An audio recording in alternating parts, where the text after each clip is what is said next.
Break के बाद एक बार फिर से आप सभी का स्वागत है। जनता बोले में बात हम कर रहे हैं ऑफिस की राजनीति की। कैसा बॉस होना चाहिए, बॉस किस तरह से काम करता है और किस तरीके से फेवर करता है अपने ही लोगों का, लेकिन काम करने लोगों का जो काम करना चाहते हैं वो कितना सहज महसूस कर पाते हैं इस पूरे माहौल में। और सबसे बड़ी बात, एक जुमला हमेशा चलता रहा है कि बॉस इज ऑलवेज राइट, लेकिन जो हम आपको अब बताने जा रहे हैं जिसमें ज़्यादातर लोग कहते हैं कि बॉस हमेशा सही नहीं होता है। हम कुछ सवाल आपको सामने दिखा रहे हैं जिसमें हमेशा लोग, ज़्यादातर लोग यही कह रहे हैं नहीं, क्या बॉस हमेशा सही होता है? 52% लोग कहते हैं नहीं सही होता है, जबकि 37% लोग कहते हैं कि हाँ बॉस हमेशा सही होता है। यहां पर भी नहीं का प्रतिशत ज्यादा है। दूसरा सवाल यह है कि बॉस के बोरिंग चुटकुलों पर आप क्या हंसेंगे? तो यहां पर भी 63% लोग कहते हैं कि नहीं हंसेंगे, जब हंसी आती नहीं तो हम क्या करेंगे हंस के। 37% लोग कहते हैं कि हाँ अगर चुटकुले बोरिंग भी होंगे तब भी हम हंसेंगे। अब तीसरा सवाल जब हम यहाँ पे कर रहे हैं कि क्या बॉस को दिखाने के लिए आप ऑफिस में ज्यादा देर तक रुकेंगे? 52% लोग कहते हैं नहीं।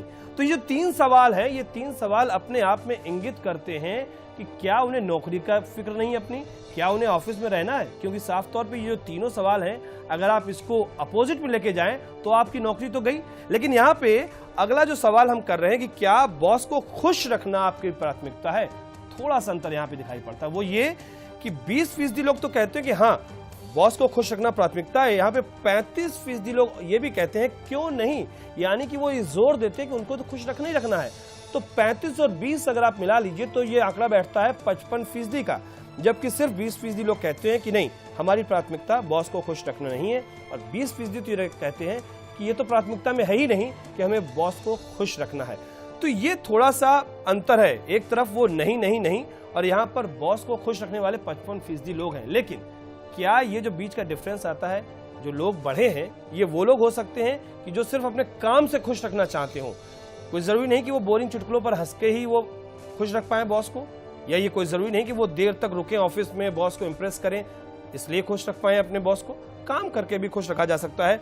डॉक्टर दीपाली, आप इस पूरे आंकड़ों को देख रही होंगी, चौंक भी रही होंगी और कुछ समझ भी रही होंगी और कुछ कहना भी चाहती हैं आप। देखिए, अगर ये सवाल बॉस के सामने पूछे जाएंगे आपके आंकड़े बिल्कुल डिफरेंट हो जाएंगे, बिल्कुल डिफरेंट हो जाएंगे। पर क्योंकि बॉस नहीं है तो एम्प्लॉय अपनी ट्रू फीलिंग आपको बता रहा है, पर बॉस के सामने वो एक सुपरफिशियल आंकड़ा रखेगा आपके सामने बॉस को फिर से खुश करने के लिए, क्योंकि उसको पता है कि मेरा एफर्ट तो मायने रखता ही है, पर आज के टाइम में it is important to make my boss happy, maybe by praising him, by coming on time, by working late, by doing extra work for him.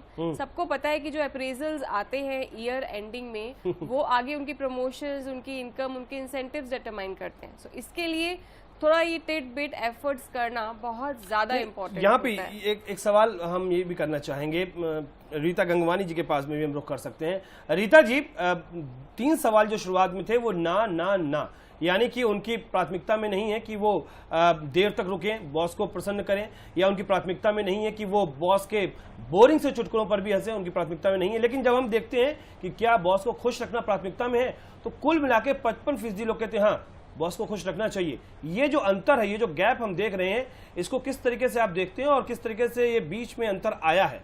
Rita ji.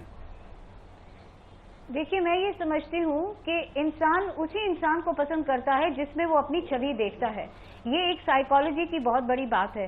तो जब कभी भी आप बॉस के चुटकुलों पे हंस रहे हैं या बॉस की बॉडी लैंग्वेज को कॉपी कर रहे हैं, उनकी किसी स्टाइल को कॉपी कर रहे हैं, उनके जैसे दिखने के लिए, उन्हें खुश करने के लिए, तो कहीं ना कहीं आप उनको छवि को कॉपी करने की कोशिश कर रहे हैं। ऐसा करना तब जायज होता है जब कहीं ना कहीं आपके अंदर सेल्फ एस्टीम की कमी हो और आपको कहीं ये डर लगे कि कहीं ना कहीं मेरा काम मायने नहीं रखता, बॉस को खुश रखना मायने रखता है।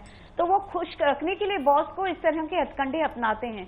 लेकिन जिन लोगों के अंदर इतना आत्मविश्वास होता है कि मेरा काम मायने रखता है, कि बॉस को मेरे काम से मतलब है, मुझसे नहीं, तो मैं क्यों अपने सेल्फ एस्टीम को नीचे करके उसके चुटकुलों पे हंसूं? तो वहां पे ये डिफरेंशिएशन बन जाता है कि बॉस में कि इस इंसान में सेल्फ एस्टीम की कमी है या इस इंसान में इतनी अपने अंदर काबिलियत महसूस है कि मैं कुछ कर सकता हूं, तो ये सब चीजें मायने नहीं रखती। तो यहाँ पर सच्चर साहब के पास में हम रुख करेंगे। सच्चर साहब, अगर रीता जी की बातों पे यकीन किया जाए और इनकी बातों को माना जाए तो 55% लोग तो ऐसे हो गए जिनके अंदर सेल्फ एस्टीम है ही नहीं। ऐसा है कि देखिए, एक तो मेरी काम की काबिलियत बहुत ज़रूरी है पहला। उसके बाद में अगर मेरे को अपने बॉस को खुश रखना पड़े, थोड़ी देर बाहर लेट रहना पड़े, उसके चुटकुलों पे हंसना पड़े, बट मेरा काम की डिलीवरी परफेक्ट हो, एक्सपेक्टेशन के बराबर हो, तो it is like icing on the cake. जैसे आप मतलब हम लोग हिंदी में मजाक में कहते हैं कि अगर आज आपको घर में खाना चाहिए तो आप अपने बीवी को खुश रखिए। अब हस्बैंड वाइफ में हो सकता है, तो इसका मतलब ये नहीं है कि for example if I am doing a good job, मेरी परफॉर्मेंस अच्छी है, तो बॉस को उसके बाद में खुश रखने में मेरे को कोई दरकार नहीं लगती है। और उसी तरह के लोग मेरे एक्सपीरियंस में आया है कि वो एक किलर कॉम्बिनेशन है। जो लोग काम बहुत बढ़िया करते हैं, जानते भी हैं, बट बॉस को भी बहुत खुश रखते हैं, क्योंकि अल्टीमेटली है तो ह्यूमन बीइंग।